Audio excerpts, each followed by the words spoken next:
gathered here to celebrate the man that he was, the man that we all knew who he was, you know, the way that he impacted our lives and made us, you know, better people for it.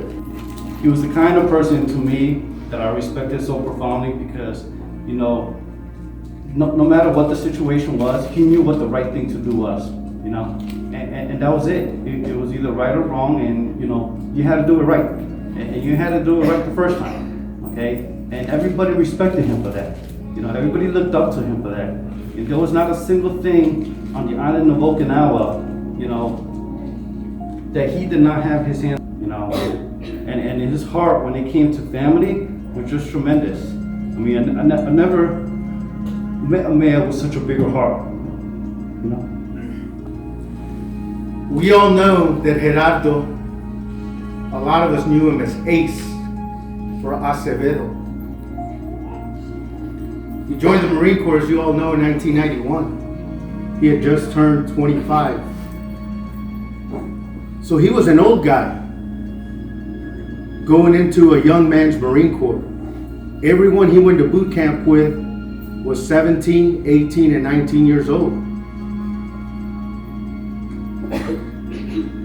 And that's when we all figured out, those of us that started our careers together, especially when he got to the Marine Corps Combat Development Command in Quantico with Lydia, and at that time it was only Vanessa. We understood, at first we were confused. And if you all knew Gerardo, if you got to meet him and you had a conversation with him initially, after that, every time he saw you or every time you saw him, he would say to you, ¿Qué pasó, viejo? He called us all old men. But we all realized that he was older than most of us. We were one of the first groups that these Marines right here in front of you in the invasion of Iraq. And Staff Sergeant Acevedo at the time was in charge of us, leading us. Nobody really knew what to expect. There wasn't that many war fighters out there. We haven't had a war for a long time. And Acevedo led us all the way from Kuwait, actually from Camp Pendleton, the transition to Kuwait, the transition to push through and invade Iraq. It's probably one of the greatest times, and it's forever gonna be in history. And we came up here to repay our respects to this man that guided us and trained us to maneuver and do convoy operations like nobody has ever seen before. We want to say thank you because he helped us be who we are today. When you get injured, you kind of remember a lot of things, but you always remember that first person that's there to watch and take care of you. So when I got hurt in 2003, and they tried to put me on a helo, I got at the time Staff Sergeant Ace was pushing everybody out the way. Get out of the way, get out of the way. I gotta make sure he's okay. And I look up and say, I'm like, Staff Sergeant, I gotta call my mom. Like, I can't leave here without calling my mom. Because you know those, any of those been in, they get that, excuse me, Mr. or Miss, we'd like to inform you, that's not the good thing to have a mother here. He's like, all right, stop. Get the satellite phone. They're like, we gotta go. I'm like, no, get the satellite phone. Ran, got the extra satellite phone. Let me make that phone call real quick. But again, he was there when he found out that I got hurt. He was literally pushing people out of the way to make sure I was okay. And that leadership that he had instills in me every day, taking care of us whenever we needed it. And sometimes when we really needed it, and it changed our lives forever, he was there for us.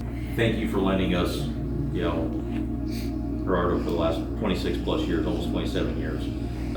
Putting them on loan to us so we can serve our Corps and our nation. And on behalf of the 28,000 plus Marines in the Western Pacific, we are truly sorry for your loss. But we are also extremely grateful for his service alongside us. So for almost 27 years, he has stood the watch. He now stands relief of the watch, and he has given way and passed the torch to a younger generation of Marines. Some of them are in here now. He's passed the torch to a younger generation of Marines who he has helped shape and mentor and mold over the years. And someone said it earlier, but I'll say it again. The last couple lines of the Marines hymn, the last verse of the Marines hymn. If the Army and the Navy ever look on heaven's scenes, they will find the streets are guarded by United States Marines. And ladies and gentlemen, this evening we got one more guard there now with Master Gunnery Sergeant Acevedo. So ever since I was a little girl, he's always told me, I got your back. And there has been so many instances where people have been mean to me, and I just keep my mouth shut, not because I'm embarrassed, but because I feel bad for them. He was a really scary guy. He was little, but very intimidating, and there have been some instances. This one time in middle school, someone stole my PE uniform, so I didn't have a choice but to wear whatever I had at home. So I wore some green shorts and a red shirt. And my PE teacher, he was really rude. He humiliated me in front of the class. He said that I looked like a Christmas tree. And I felt really embarrassed, so I told my dad. And he had my PE teacher apologizing to me the next day. So there has been many times where I knew he had my back, but like I said, I felt bad for them because I knew they were gonna get it. He had a thing that when there was a problem with the Marines, he will take care of it right away. His office was right next to mine. He will tell me, sir, I got this. Don't worry about it. I said, all right. He will go inside that office, he'll close the door. And about 30 minutes later, an hour, it's like nothing happened. I said, how did you solve that? I can't tell you my secrets.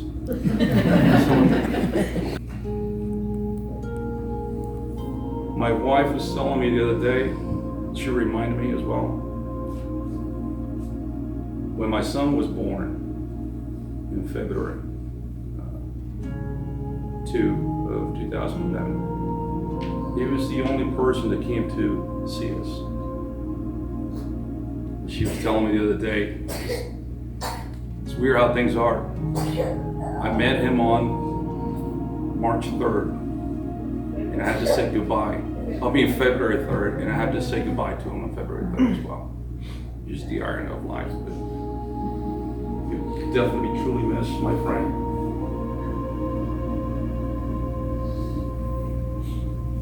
Can't tell you how much. And for all the Marines that you really touch, you change their lives as well. Except for Fidelity, my friend. Gerardo Acevedo. There's so much we could all share about Gerardo, but we will need hours, days, perhaps weeks. It's quite interesting how all 11 of us are so much alike, but very different at the same time. We were all trained by and given the same set of values by our mom and dad. But we were also born with our own attributes. Gerardo came into this world with a restless spirit, always tough, but kind and fair, always moving forward in search of something. Gerardo could have picked the easiest path,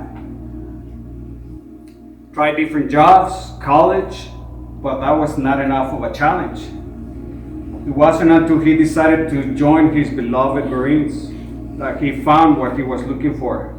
I remember running with him prior to him going to boot camp. I was already 29, he was 25, and I told him, "You're too old for this crap. Are you sure you want to go through this?"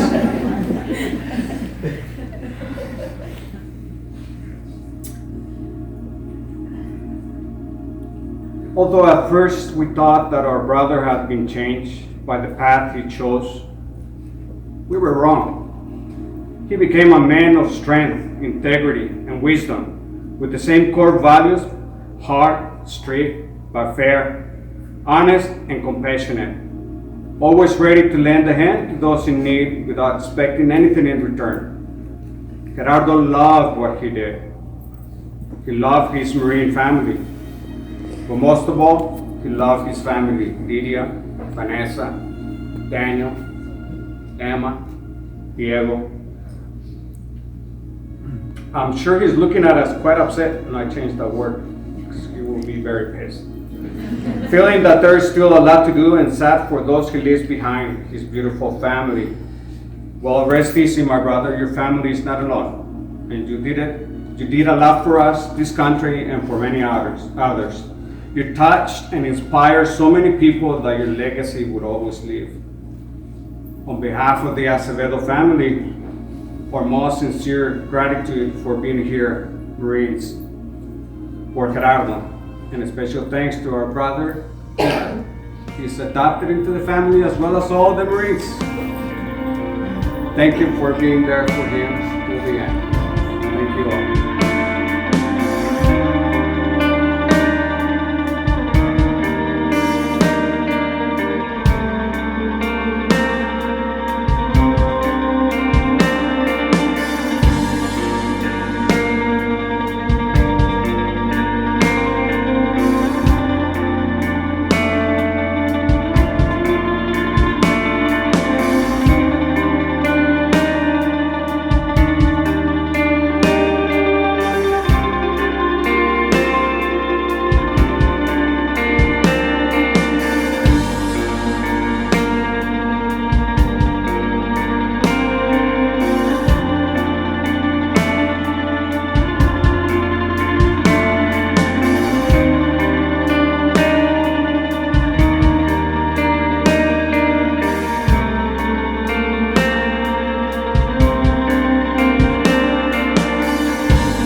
mother, his children, and myself. Jesus in the gospel teaches us how we should live our lives.